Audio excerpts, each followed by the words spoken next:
കിടക്ക പങ്കിട്ടാലേ അമ്മയിൽ അംഗത്വം തരികയുള്ളൂവെന്ന് നടൻ മുകേഷ് പറഞ്ഞതായി നടിയുടെ വെളിപ്പെടുത്തൽ.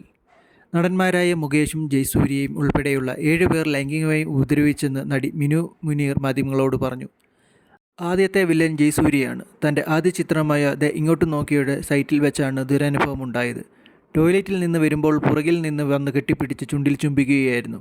അവിടെ നിന്ന് പെട്ടെന്ന് ഓടിപ്പോവുകയായിരുന്നു. പിന്നാലെ വന്ന് ജയസൂര്യ തിരുവനന്തപുരത്തെ ഫ്ലാറ്റിലേക്ക് ക്ഷണിച്ചു. മിനുവിന് എനിക്ക് താല്പര്യമുണ്ട്, യെസ് ഓർ നോ എന്ന് മാത്രം പറഞ്ഞാൽ മതിയെന്നാണ് ജയസൂര്യ പറഞ്ഞതെന്ന് നടി പറഞ്ഞു. 3 സിനിമയിൽ അഭിനയിച്ചാൽ അമ്മയിൽ മെമ്പർഷിപ്പ് കിട്ടും. 6 സിനിമ കഴിഞ്ഞതോടെ മെമ്പർഷിപ്പിനായി ഇന്നസെൻ്റ് ചേട്ടനെ കണ്ടിരുന്നു. അവിടെ എത്തിയപ്പോൾ താൻ അറിയാതെ അമ്മയിൽ മെമ്പർഷിപ്പ് കിട്ടില്ലെന്ന് മുകേഷ് പറഞ്ഞു. മെമ്പർഷിപ്പ് തരാത്തതിനെക്കുറിച്ച് പിന്നീട് ചോദിച്ചപ്പോൾ മിന്നുവിനെ കമ്മിറ്റി മെമ്പർമാർക്ക് ആർക്കും അറിയില്ലെന്നാണ് പറഞ്ഞത്. ജയസൂര്യ, മണിയൻപിള്ള രാജു, ഇടവേള ബാബു, മുകേഷ് എന്നിവരായിരുന്നു അറിയില്ലെന്ന് പറഞ്ഞ കമ്മിറ്റി അംഗങ്ങൾ.